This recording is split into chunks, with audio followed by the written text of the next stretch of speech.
Pyramid storms కావు. Recent గా scientist sir technology అంటే సింథటిక్ అపార్చర్ రాడర్ తో సెకండ్ లార్జెస్ట్ అయిన కెఫ్రే పిరమిడ్ కింద 600 మీటర్స్ డీప్ లో 5 బిల్డింగ్ లాంటి స్ట్రక్చర్స్ ని కనుగొన్నారు.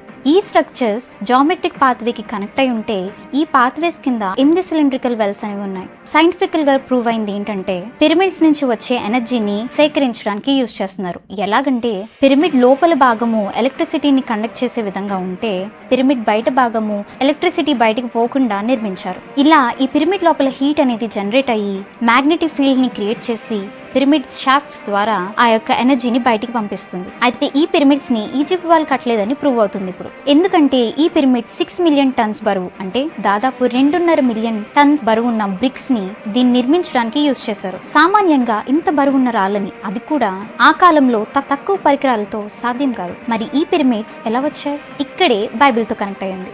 ఆది కాండంలో ప్రీ ఫ్లడ్ సివిలైజేషన్ అంటే జలప్రలయము రాకముందు ఫాల్డ్ ఏంజల్స్ దేవుని కుమార్తెలు పెళ్లి చేసుకుని పిల్లల్ని కన్నారు. వాళ్ళే నెఫిలీలు. వీళ్ళు పేరు పొందిన సూర్యులు. భూమి అంతటా ఈ నెఫిలీలు నిండిపోవడంతో పాపం ఎక్కువయ్యి నోవాహ గారిని మినహాయించి జలప్రలయం చేత భూమిని నాశనం చేస్తారు. అయితే ఫాలెన్ ఏంజల్స్ యూజ్ చేసిన టెక్నాలజీ వల్లే ఈ పిరమిడ్స్ అనేవి వచ్చాయి. ఇప్పుడు ఈ టాపిక్ ఇంటర్నెట్ లో ఎందుకు వైరల్ అవుతుందంటే దేవుడు చెప్పినట్టుగా నోవాహ దినములు ఎలాగుండునో మనుష్య కుమారుని రాకడ కూడా అలాగే ఉండునని సింబాలిక్ గా ఈ సైన్స్ అన్ని చూపిస్తున్నారు. Be alert.